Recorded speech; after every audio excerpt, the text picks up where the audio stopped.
Hey everyone, if you're here with us, you must love a good royal history story. Oh, yeah. All about the monarchs and the drama and the power struggles. Absolutely. Well, we are diving deep into ancient Rome today, but with a twist. Ooh, a We're Chris. going beyond those legendary founders Romulus and Remus. Right. We're uncovering the lesser-known kings and queens who shaped Rome's destiny. That's right. A time when Rome wasn't an empire yet. Yeah. Just a city on the rise with a line of kings. Hmm. And you know what's really intriguing? What's that? Even the Etruscans. The Etruscans. A civilization that the Romans really admired. Yeah, they learned so much from them. They did. They learned so much from them, but they weren't even entirely sure about Rome's founder.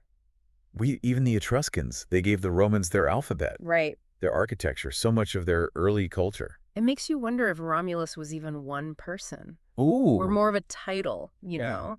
A symbol of Rome's early beginnings. Okay, so we're starting with a mystery, We are. fit for a royal court. And speaking of powerful figures, let's talk about Numa Pompilius. Yes, Numa Pompilius, Rome's second king. He seems like a stark contrast to the image we have Right. of Rome as a den of thieves and conquerors. A den of thieves, yeah, he really is. Yeah. A Sabine king known for his piety and his wisdom, Right. and his reign was remarkably peaceful. A far cry from what we think about when we think of Rome. Exactly, a far cry from that warrior nation image that we have. During his time, Rome really focused on establishing laws, religious institutions, and social order. And this is where the Temple of Janus comes in, right? This is it. It wasn't just a temple. No, it was a symbol It was a symbol. of Numa's legacy. Okay. Janus, the god of beginnings and transitions, Beginnings and transitions. had a temple with doors that were closed during times of peace Oh, interesting. and open during war. I see. Under Numa's rule, those doors stayed closed. Reflecting that commitment to peace. But it's important to note that even then, the seeds of Rome's future military might. They were being sown. They were there. Interesting. Later rulers expanded Rome's territory, Uh-huh. reaching the Mediterranean coast Oh, wow. and gaining access to maritime trade. Access to the sea that changes everything. Easily. Suddenly, Rome isn't just a landlocked city. No. It's a potential naval power. That's right. That must have had huge implications for their future. It opened up opportunities for trade, for expansion, for projecting power on a whole new scale. Yeah, like a whole new level. And then comes Servius Tullius, Servius Tullius, okay. the sixth king of Rome, Okay. a ruler who really revolutionized Roman society. Right. The introduction of the Centurion Assembly. Now, this is where things get interesting. Yes. We're talking about a major shift in power dynamics. We are... Tell me more about the Centurion Assembly. But why it was such a big deal. So before Servius Tullius' power in Rome was largely based on family ties, Okay. the gentes, or powerful clans, they dominated the political scene. Slashing. Right. Yeah. But Servius Tullius changed all that. He did. He introduced a system where citizens were organized into classes based on their wealth, Based on their wealth. and the wealthiest had the most voting power. So instead of being born into power, Right. you could earn it through wealth. That's right. That's a pretty radical idea for ancient times. It was a bold move, and it really had a profound impact on Roman society. No way. It opened up opportunities for non-aristocrats to gain influence. Okay. So you don't have to come from a powerful family. You don't. You can work your way up. You can, but it also created a new set of problems. Oh. Because now power was concentrated in the hands of the wealthy. Yeah. So kind of swings the pendulum the other way. It does. And this shift towards wealth-based power would have lasting consequences for Rome's social and political landscape. Wow. It's amazing how one seemingly simple reform Right. could have such far-reaching effects. It really is. And, you know, the word century The word century. comes from the Roman military unit, the Centuria, Oh. which was part of this new assembly. See, there you go. It really highlights how interconnected history is. Yeah. And in the case of Rome, this reform paved the way for a new era. What kind of era? One that would see the rise of ambitious individuals willing to challenge the established order. I have a feeling that's where the story takes a dramatic turn. It does indeed. Ooh, I can't wait to hear about it. Let's get into it. Remember how Servius Tullius really tried to secure stability Uh-huh. through these strategic marriages? Oh, yeah. Classic royal family drama. Right. Almost never goes according to plan. It really doesn't, and not this time. Okay. One daughter, Tullia Minor, and her husband, Tarquinius Superbus. Tarquinius Superbus. They were consumed by ambition. Sounds familiar. They orchestrated a pretty brutal plot, murdering their own spouses. Their own spouses. To seize power. Wow, talk about a power couple with a seriously dark side. Right. That's cold-blooded, even for ancient Roman royalty. It really sets the stage for Tarquinius Superbus's reign. Okay. He earned the name Superbus, meaning proud or arrogant, for a reason. Oh, I see where this is going. He ruled with an iron fist, disregarding the needs of his people and just amassing power for himself. So not exactly a beloved king. Not really. Sounds like his reign planted the seeds for the monarchy's downfall. Exactly. And then comes this pivotal moment in Roman history. Okay, what happened? The story of Lucretia. Lucretia, okay. This event, while tragic, really becomes a symbol of the growing discontent with the monarchy. The story of Lucretia is heartbreaking. It is. But was it truly the catalyst for the revolution? Or was the monarchy already on the brink of collapse? That's a great question. Yeah. The monarchy was definitely facing some growing opposition. Yeah. Tarquinius Superbus's tyranny and just disregard for traditional Roman values. It created a climate ripe for change. I see. And then the rape of Lucretia, a respected noblewoman, Oh, wow. by the king's son, Sextus Tarquinius, That's Tarquinius, okay. became this focal point for the simmering resentment. It's almost as if this horrific act was the final straw. It was for the Roman people. Yeah, they could no longer tolerate the abuses of the Tarquin dynasty. Precisely. And it's at this point that Lucius Junius Brutus, Lucius Junius Brutus, okay. a figure seemingly biding his time, Okay. steps onto the stage of history. Brutus. The one who was supposedly pretending to be a fool? Yes. I always wondered about that. He was a complex figure.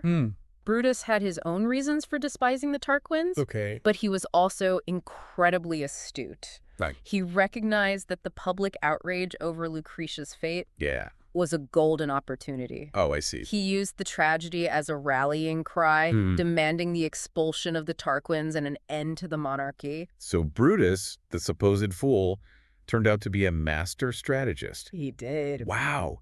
He channeled the people's anger. He did. And turned it into a revolutionary movement. Exactly. And the Roman people, fed up with Tarquinius Superbus's tyrannical rule, Yeah. they were more than ready to embrace this call for change. Wow. And in 509 BC, they overthrew the monarchy. They overthrew the monarchy. And established the Roman Republic. What a turning point. Yes. But I imagine this wasn't a clean break. No.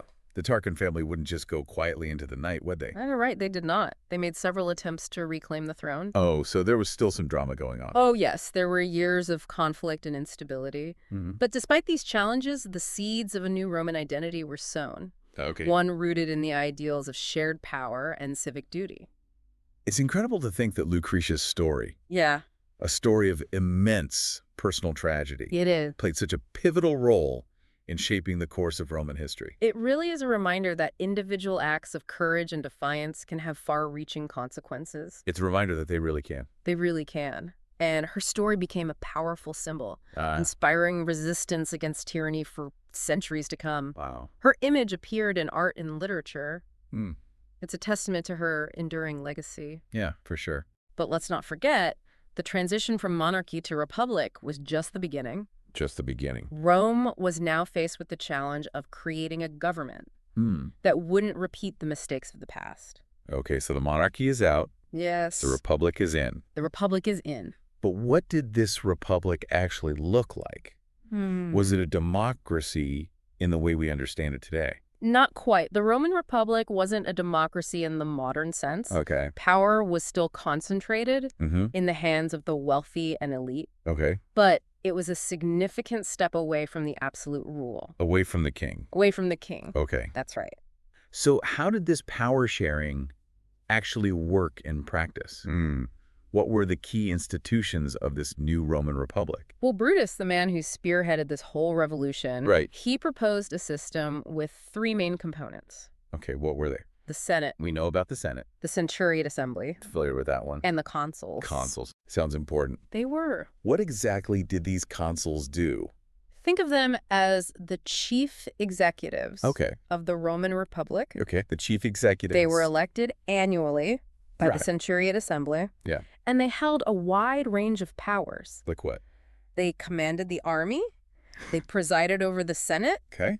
and represented Rome in foreign affairs. So instead of one king calling all the shots, Right. they now have two consuls. That's right. Sharing power. Sharing power. Why two, though? Ah, there you have it. What? Remember the Romans had just overthrown a monarchy? Right, they just got rid of a king. They did, so they were wary of concentrated power.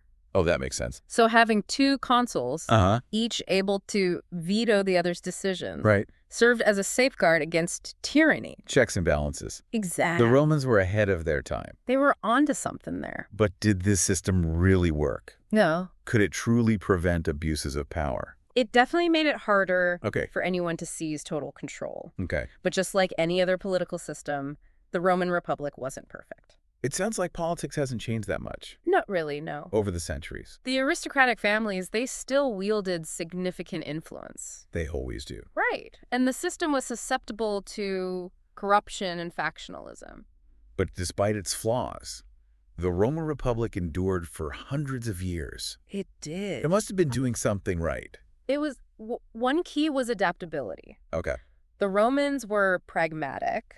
They weren't afraid to tweak their system to meet new challenges. So we've journeyed from a city ruled by kings to this fledgling republic, We have. all sparked by the ambitions and betrayals It's fascinating. of these powerful individuals. It is. It's amazing how the choices of a few I know. can reshape the destiny of an entire civilization. Absolutely. And it really shows how history is made not just by grand forces, Right. but by human actions. By individuals. By individuals, yeah. The decisions of these kings and queens, their thirst for power, their responses to injustice, All of it mattered.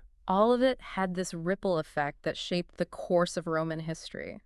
We started this deep dive with a mystery. Yes, we did. The shadowy figure of Romulus. Lost to the mists of time. Lost to the mist of time, and now we've seen how the kings who followed him, each with their own ambitions. Each with their own flaws. Their flaws set the stage for a new era.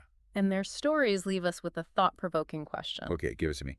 Can any system of government, no matter how carefully designed, truly escape the pitfalls of human ambition and the allure of power? That's a great question. It really is. That's something to ponder. And the Roman Republic, they grappled with that question for centuries. And in a way, We still are today. it's a testament to that enduring legacy of ancient Rome, Absolutely. that their struggles and their triumphs still resonate with us Yes, they do. thousands of years later. It's pretty amazing. So thanks for joining us on this deep dive into the heart of Roman history. It was a pleasure. We've seen how monarchs rose and fell, how a city transformed itself, and how the seeds of a republic were sown. A truly remarkable story. A truly remarkable story. It's a story that continues to captivate and inspire us. For sure. Until next time.